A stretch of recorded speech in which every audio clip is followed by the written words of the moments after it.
मैंने कहा तारीख का मुताला कर, तारीख की किताबों के औराक पलट कर देख, तुझे पता चलेगा कामयाब वही हुआ है जो अपने असातिज़ा की कदर करता है, अपने उस्ताद की इज्जत करता है, उसको मकाम देता है, उसके सामने सर झुका के रखता है, उसके सामने अदब के साथ बैठता है। अल्लाह अकबर कबीरा। मैंने कहा तूने वो मकूला भी पढ़ा हुआ है ना, मन अल्लमनी हरफन सिरतु लहू अबदा, मियाँ जिसने मुझे एक हर्फ सिखाया मैं उसका गुलाम बन जाता हूँ, मैं उसका गुलाम बन गया। अब वो चाहे मुझे बेच डाले, चाहे मुझसे जो काम ले। अल्लाह अकबर कबीरा। मैंने कहा हाफिज हसनैन जामपुरी साहब, आपको कोई ना सुनता अगर मुफ्ती साहब की कॉपी ना करते, आपका नामो निशान भी ना होता, अगर आप मुफ्ती साहब की आवाज बनाने की कोशिश न करते। आपने मुफ्ती साहब से एक हर्फ नहीं सीखा, बल्कि मुफ्ती साहब से बोलना सीखा, मुफ्ती साहब से शेर लिखना सीखा, मुफ्ती साहब से कपड़े पहनना सीखे, मुफ्ती साहब से टोपी पहनना सीखी, मुफ्ती साहब से शेर बनाना सीखे, मुफ्ती साहब से अंगूठी पहनना सीखी। फिर अपने उस्ताद के खिलाफ आप उठ खड़े हुए हैं।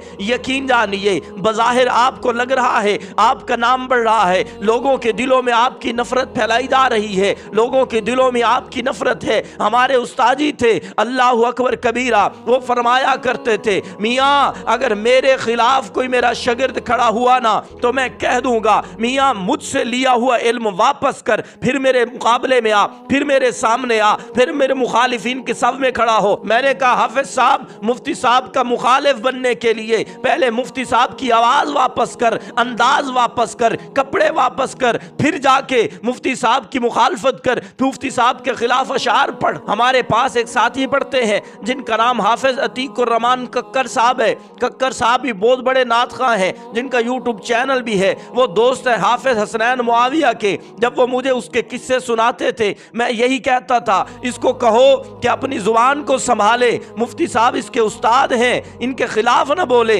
वगरना दुनिया देखेगी हाफिज हसनैन जलील होकर रह जाएगा।